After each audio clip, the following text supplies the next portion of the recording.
हरे कृष्णा, राधे राधे। आज आप सभी श्रवण करेंगे माघ मास महात्म्य का 10वां अध्याय।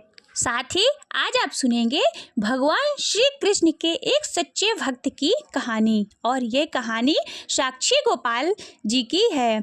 ये कथा हमारे देश के साक्षी गोपाल नामक एक मंदिर से जुड़ी हुई है। कथा के अनुसार एक बार दो ब्राह्मण वृंदावन की यात्रा पर निकले।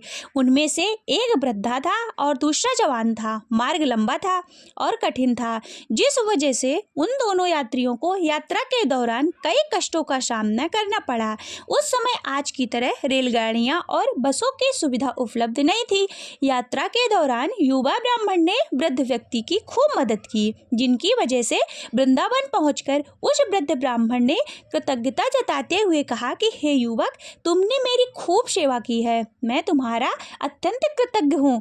इस सेवा के बदले मैं तुम्हें पुरस्कार देना चाहता हूँ। उस पर उस युवा ब्राह्मण ने पुरस्कार लेने से मना कर दिया, जिसके बाद वृद्ध ब्राह्मण व्यक्ति हट करने लगा। फिर उस वृद्ध व्यक्ति ने अपनी जवान पुत्री का विवाह उस ब्राह्मण युवक से करने का वचन दे दिया। ब्राह्मण युवक ने वृद्ध व्यक्ति को समझाया कि ऐसा नहीं हो सकता, क्योंकि आप बहुत अमीर हैं और मैं तो बहुत गरीब ब्राह्मण हूँ। फिर भी वृद्ध व्यक्ति ने अपने हट पर अड़ा रहा और कुछ दिन तक वृंदावन में रहने के बाद दोनों घर लौट आए। वृद्ध व्यक्ति ने सारी बातें घर आकर बताई कि उसने अपनी बेटी का विवाह एक ब्राह्मण से तय कर दिया, पर उसकी पत्नी को यह सब मंजूर नहीं था। उस व्यक्ति पुरुष की पत्नी ने कहा कि अगर आप मेरी पुत्री का विवाह उस व्यक्ति से करेंगे तो मैं आत्महत्या कर लूंगी। कुछ समय व्यतीत होने के बाद ब्राह्मण युवक को चिंता होने लगी कि वृद्ध अपने वचन को पूरा करेगा या नहीं।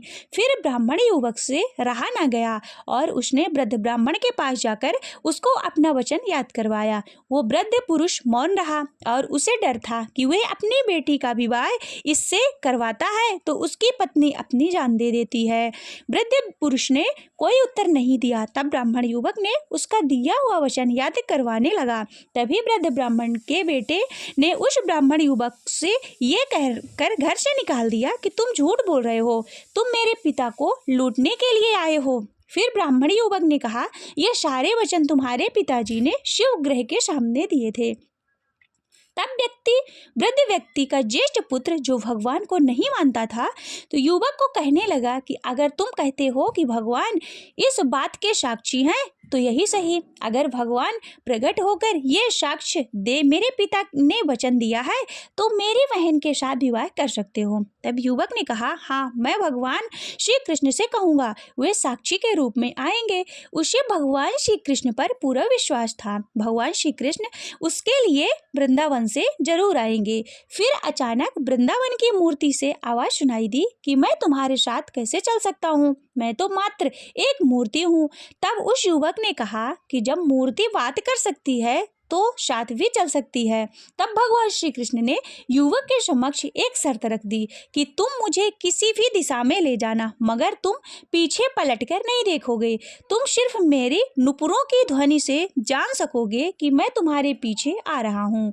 युवक ने उनकी बात मान ली और वे वृंदावन चल पड़े। जिस नगर में जाना था वहां पहुंचने के बाद युवक को नुपुरों की ध्वनि आनी बंद हो गई। युवक ने धैर्य न कर पीछे की ओर मुड़कर देख लिया। मूर्ति वहीं पर खड़ी हुई। अब मूर्ति आगे नहीं चल सकती क्योंकि युवक ने पीछे मुड़कर देख लिया था। वे युवक दौड़कर नगर पहुंचा। सब लोगों को इकट्ठा करके बोलने लगा कि देखो, भगवान श्री कृष्ण साक्षी के रूप में आए हैं। लोग स्तब्ध थे कि इतनी बड़ी मूर्ति इतनी दूर से चलकर कैसे आई। फिर भगवान श्री कृष्ण की मूर्ति ने सबके सामने ब्राह्मण युवक की गवाही दी। इसके बाद वृद्ध ब्राह्मण की पुत्री के साथ उसका विवाह संपन्न हुआ। विवाह के बाद उस युवक ब्राह्मण ने श्री विग्रह के समान उस स्थल पर एक मंदिर बनवा दिया और आज भी लोग इस मंदिर में साक्षात श्री गोपाल जी की पूजा करते हैं। तो हमारी आज की ये साक्षी गोपाल जी की कथा आप लोगों को कैसी लगी, ये हमें कमेंट सेक्शन में जरूर बताइएगा। वीडियो पसंद आए तो लाइक कीजिएगा और चैनल को अभी तक आपने सब्सक्राइब नहीं किया तो चैनल को सब्सक्राइब कीजिएगा। अब सुनिए माघ मास की कथा 10वां अध्याय।